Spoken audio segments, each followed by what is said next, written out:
Hello, how you doing? I'm going to talk about Ira and Bridget Hilliard.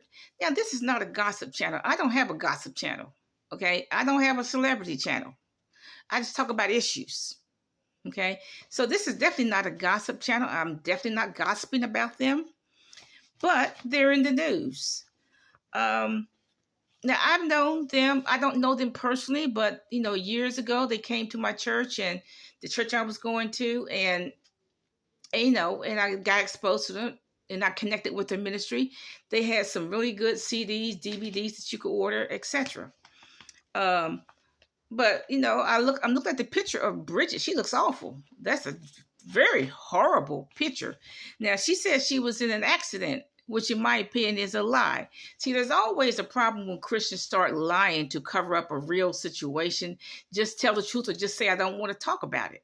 Okay, that's all she had said. I don't want to talk about it right now. But it looks like she was beaten almost to death. I mean, that knot on her head looked like it came from something like this, bam, or a wrench, bam. Okay, that's what it looks like. Because, I'm from Appalachia and we used to get knots on our head. Why? We fall on a rock, we fall on a tree limb with a knot. So I recognize a knot. You got to have some force on your head to get a knot. Okay, but it looks like she was beaten up by somebody. And the only man she's around is Ira. Only man I can see she's around is Ira. Now, she says she's going to a therapist. Why do you need to go to a therapist if you fell on some rocks? And then she made a tweet. She's safe in Florida. Safe, that word safe. Why does she need to be safe if all she did was fall on rocks? She said the police have guaranteed her safety. Why do you need the police involved if all you did was fall on rocks? It looks to me like she was almost beaten to death. I guess Ira did it. That's the only man she's around. That's what my street savvy says. She was beaten almost to death.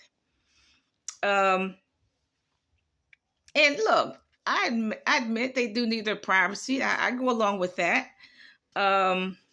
Now, see, when the head of the church sins, there's going to be problems, because what's going to happen when the head of the church sins, it's going to filter down, and then all the adults will start sinning, and then guess what? The children are going to start sinning too.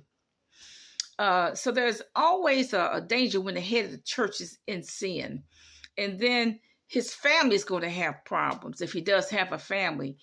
And furthermore, if the head of the church dances with the devil, that's going to wreak havoc in his family, and it's going to wreak havoc in this church. When the head of the church dances with the devil, it's going to be problems there.